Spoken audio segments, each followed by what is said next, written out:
everyone, my name is Jenna, but you guys can call me Jen. Welcome back to my channel, or welcome if you're new. Hi, hello. Welcome to my almost favorites video of 2025.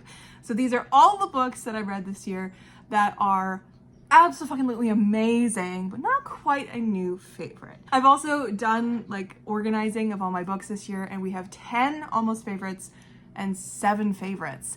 So we have less favorites than usual, but that's okay. That's just how it's gonna be. So stay tuned for next week when that video goes up on Friday, because that's gonna be when it is. So it'll be like a part 2 to this video. It'll be my favorites of 2025, which I'm so excited about. Because my God, this year has been a journey. But this video here, we're gonna be talking about some amazing books. All of these books are 4.5 stars from this year. And overall, this year has been okay for reading books. I think the beginning of 2025 was a little odd. It was very slow, very weird. I just didn't find anything super memorable. And that kind of lasted until like late summer. So like the majority of 2025 has been kind of an off reading year for me. I've read a lot less this year. I just haven't really found many like banger favorites, as is evident by the 7 that I have. Usually it's 10, but we'll talk about that more in the next video. For now, let's talk about the books that were awesome this year that I really genuinely loved. And we are gonna go month by month in order, and we're gonna see which books made it to the favorites, or to the almost favorites. Almost made it to the top list. So the very first book of the year that I finished was an almost favorite of the year. That's how good this year started. I was like, we are starting with a bang. Everything is fantastic. I'm so excited. And that very first book was Taran Matharu's Dragon Rider. This, best I can describe it, is an adult Aragon kind of vibe.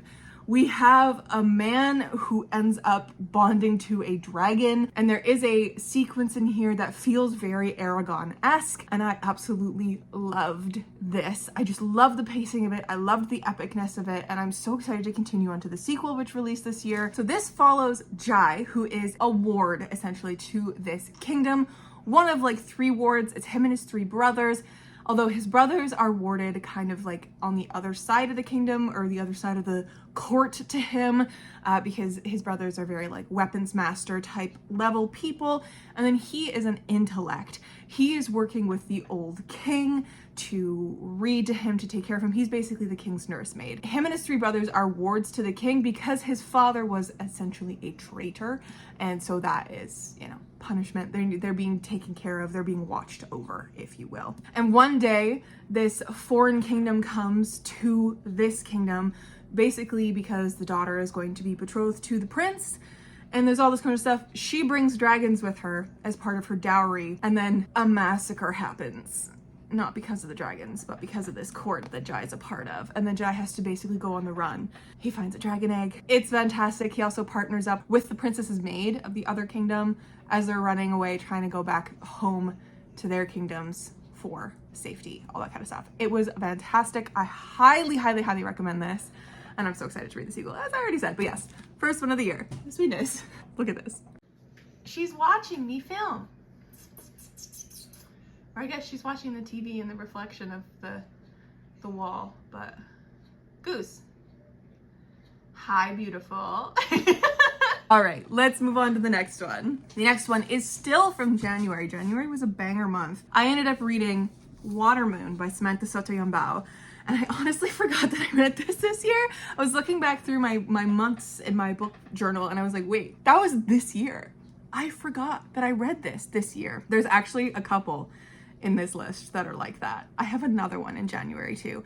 January was a banger. I was like, wait, that was this year. I forgot that there was, whoa, this year's felt long as hell. Oh my God. This book is a wonderful Studio Ghibli level, whimsical, weird little book. I think that this would have been absolutely perfect if it had been a Studio Ghibli movie. That's the level of this kind of whimsy. I really enjoyed the read of this. I thought it was so wonderful, so heartwarming, so curiously creative and interesting. The ending was a little weird for me, and I think that's why it would have worked so much better as a movie. But overall, I fucking loved this. So this follows Hana, who is the brand new owner of her father's pawn shop. And this is a very specific pawn shop that only shows up for people who need to trade in memories for certain things, specifically choices and regrets. So the pawn shop owner will take in these choices and regrets and like alleviate them on the person who's just given them. But Hannah, on her first morning, she wakes up and her father is missing, and it looks like someone broke into her pawn shop and like took her dad, kind of a thing. So she panics, and then some guy shows up and he's like, I'm actually here to help you, I think.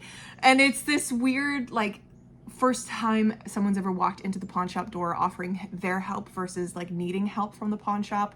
And it's a cute little romance between them. It's got parallel like worlds, and it's lots of portal hopping vibes, and it's just so cool. And I really, really, really, really loved this. Then the third 4.5 star that I had in January, the almost favorite, is one that is not fantasy. It is Bright Young Women by Jessica Knoll.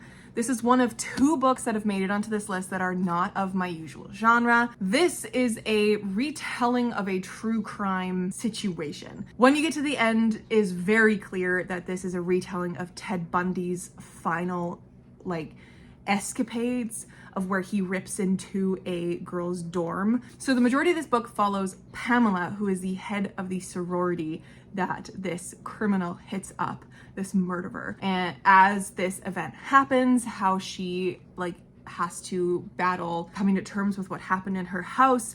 All these other girls in her house have it, like all the trauma that they're going through, all this kind of stuff. And then it is also following another storyline of this other woman who shows up in Pamela's world as well, and is like, I know who did this, I can help, like, let's join together and figure out, like, bring him to justice. It also follows that woman's like storyline of her partner being taken in a very similar way by this man, and it is gripping as fuck. I was up till 4 a.m. one night reading this, and I got to the end of it and I was shaking with adrenaline because it was just, oh, I am such a true crime girl, and I know it's problematic, so I have been not engaging in the true crime world because I just like, I love it so much. I love hearing the stories. I love listening to those podcasts, but I know they're problematic and they're very sensationalist and they don't treat the victims very well, right? It's all this kind of stuff. This was wonderful, and this was such an interesting way to get that taste of true crime in a fictionalized retelling, reimagining of that situation, and this was so good and I highly recommend it. On to the next month. All right, the one book in February that I absolutely loved that was an almost favorite is a cozy fantasy that came out from Bindery Books, specifically Jason from Easy Cat Press, the author Kay Sinclair, House of Frank. This, oh my god, okay, this book, how the fuck am I going to talk about this? I've tried now 3 times. I've like restarted to try and talk about this book. This book is so beautiful. It is a living depiction of grief and family that you choose and chooses you. It is absolutely gorgeous. It is so, so perfect. And if you are looking for a cozy fantasy that feels kind of like the House in the Cerulean Sea, because we do not support TJ Klune on this channel, we do not talk about the House in the Cerulean Sea at all. If you want something like that, pick this up because this is so much better. This is about Saika, who has come to the house with the red door to fulfill her sister's final wishes, to be planted, like her remains be planted, like her ash be planted in the ash gardens at the House of Frank. It has taken Saika a while to get here. It also takes Saika a really long time when she visits and reaches the House of Frank to be able to go through with this ceremony. And a lot of this book is her learning about the house, starting to work there, starting to live there, because she just can't fulfill her sister's final wishes because she just can't. Her grief is too heavy. She doesn't want to deal with that. And so she learns to love again. She finds hope again, and she meets this beautiful family and the people who live at the House of Frank like her. And it is just perfect. I loved this book. It was stunning. Highly recommend this. Absolutely. On to the next month. There wasn't really anything in March. An honorary mention, I guess, would be The Fractured Dark by Megan E. O'Keefe, which is the sequel to The Blighted Stars. That one got 4.5 stars, but it wasn't the almost favorite of the year. In April, we have our next one, which is the next book that is not of my usual genre, and that is Benjamin Stevenson's Everyone in My Family Has Killed Someone. This was an utter delight and so delicious to read. As an author, I thought the narration of this, the voiciness of this, and the construction of the actual story was so cool. And I just, it was so much fun. I realized just now, all the way into this video, I have cat TV on the TV. For Freya, my child. If you have heard any twittering of birds up until this point, I'm so sorry. I'm gonna go mute that. So this follows our main character, Arnie Cunningham, who is narrating this book in a very interesting way because everyone in his family has killed somebody.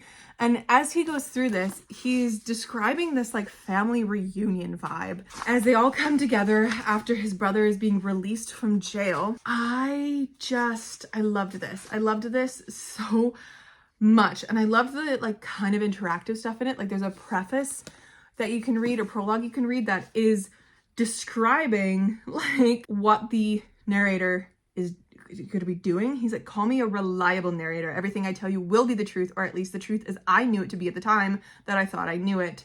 Hold me to that. And then he describes exactly which pages the deaths are on and like other things. I love it so much. Anyways, it starts with my brother. And it describes how he kills somebody, and then my stepsister.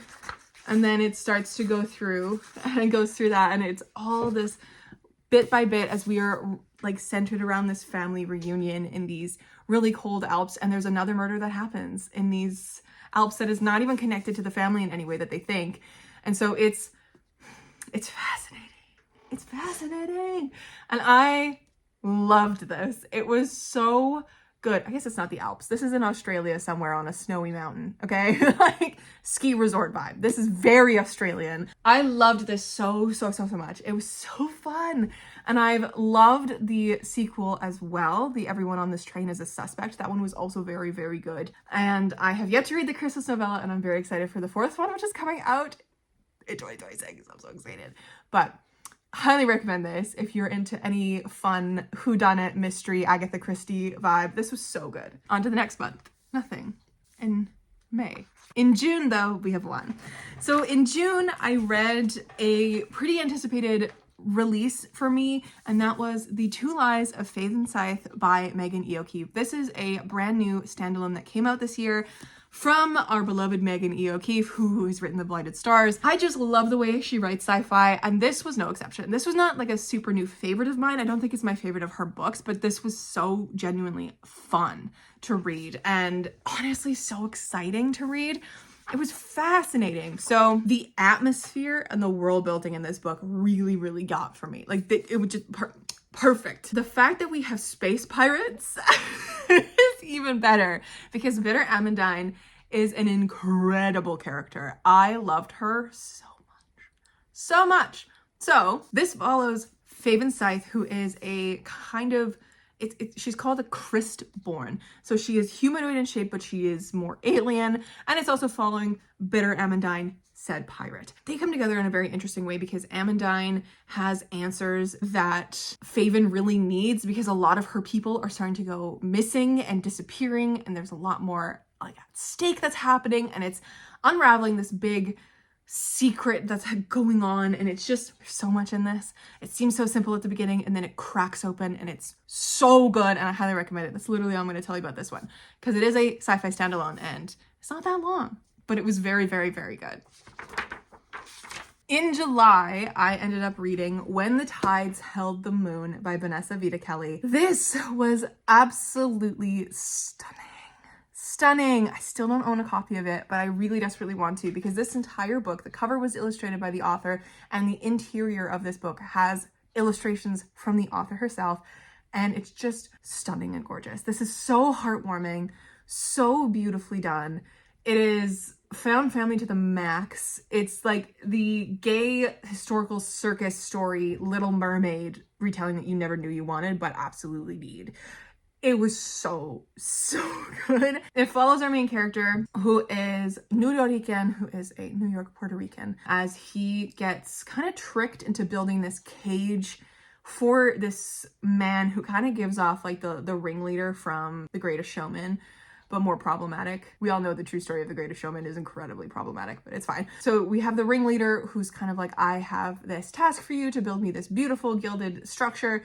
And so our main character does. They end up catching a merman and keeping this merman for their attractions and like that kind of thing at the circus. Like he becomes the main act. And it's this love story between our main character and the merman as our main character like tries to gain his trust and like all this kind of stuff. It's just so beautiful.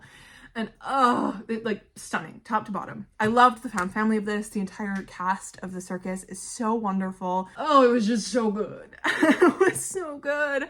I highly recommend this. Like if you read any of these, pick this one up. On to the next month. In August, which you're gonna hear more about in my favorites video, I discovered my love for Samantha Shannon's The Bone Season series. And I read the first 4 books in that series in a week span, which is crazy because like these are not small books. I just couldn't put them down. Every night I was devouring one of these and it blew me away. First one, spoiler, is going to be on the favorites list. So we're going to be talking about that in there. But this one is the 4th one. So the first one, 5 stars. The second one, 4.5 stars. So I could talk about the mime order. I left it out facing forward on my shelves just in case. But this one is the one that I think about all the time. And that is The Mask Falling. I can't even really talk about this because this is the 4th book in the series. But the way that this one at the end left me fucking reeling. And then I was terrified to go into book 5, but I had to start it just to make sure that everything was like not, you know, completely gone from the end of this first book and like how we were going to handle it. I still haven't yet read book 5 because I'm terrified that it's going to also end on a cliffhanger and I don't have book 6 ready for me. So just beware. If you're going to read The Mask Falling, have the Dark Mirror on hand because holy shit. I mean, every single one of these books has just been a holy shit moment for me. I've absolutely fallen so deeply in love with this series. I cannot wax poetic enough about it. Like I just, I'm so in love with this. And this one particularly, I can't even tell you why, because the ending was so hurtful. It hurt me in the best ways. Yeah, Samantha Shannon is a fucking god. On to September. The very first book that I read in my birthday month was The Night and the Moth by Rachel Gillig. And you are as surprised as me to find a Rachel Gillig on this list. Because if you've been around for a while, a long time, I tried to read her other duology, One Dark Window. Is that the first one? Yeah. I really didn't like it. And I was like, okay, well, she's probably just not for me as an author. But I went into The Night and the Moth because I was like, oh, Lady Nights. This book also sounds kind of good. I was like, I'm gonna give it a try. I have no hopes. I'm just gonna vibe. I really enjoyed this book. This book was so beautiful. And I truly really liked it. And I'm so excited for the sequel, which is supposed to be coming out in 2026 as well. Bartholomew. Oh, I can't even, like, I have a hard time. I have a really terrible memory. So a lot of these clips have been me just reading the flaps of books to describe them to you guys, but I don't have this book to describe to you. But this follows, what is she called? She's something. She's not a muse, but she is some sort of like person, she's a diviner. That's what she's called. There we go. We got there. She's a diviner, part of this group of diviners, and she is only known by her number in her diviner lineage. She doesn't actually have, like, she isn't supposed to remember her name, kind of a thing. And these diviners are very special beings that have been essentially tortured into having this power to be able to divine answers to questions that people would come to them for. And it's kind of this religious situation. They live in this big, beautiful cathedral where they have like gargoyles and stuff that like work for them and things. It's really interesting. And we also have this knight that comes by who just is very interesting, and it's this whole situation of the diviner kind of coming to realize that as her fellow diviners are disappearing, because they are slowly going missing every night, she wants to find out where her diviners are, what's happening to them. So she escapes with this knight in a kind of a way, and it's this whole journey of being in the cathedral vibe. It's so interesting. I wish the world building had been a little bit more solid for me. I'm really hoping that the sequel kind of knocks it out of the park to like solidify a lot of stuff. But the lore and the gods and the magic in this book is so cool. And the characters are so fantastic. And I will cry about Bartholomew until the day I die. I love him so deeply. Bartholomew. Let's move on to October. Although I can probably already tell you that there's nothing in October that I liked. Nope. Nope. Okay, November.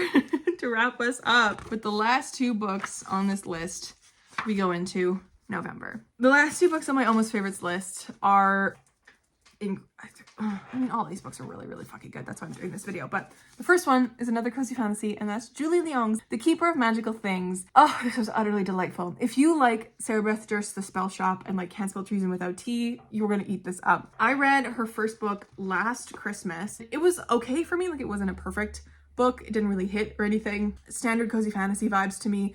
But this one was just so utterly delightful. It was such a step up from the first one for me. I loved it. They're all like interconnection standalones, kind of like my books. Like, you can read them out of order. It doesn't really matter what order you read them in. They're all their own contained story. This one is sapphic, and it follows a novice and a mage as they venture to this really, really tiny magicless town to fulfill something that the guild is asking them to do. The Guild of Mages is asking them to basically categorize and store all of these magical artifacts that are like low grade, not that important magical artifacts because of a magic surplus where they were before. So we have our novice, which is our main character, Certainty, as she just wants to be a mage. She just wants to be a certified mage.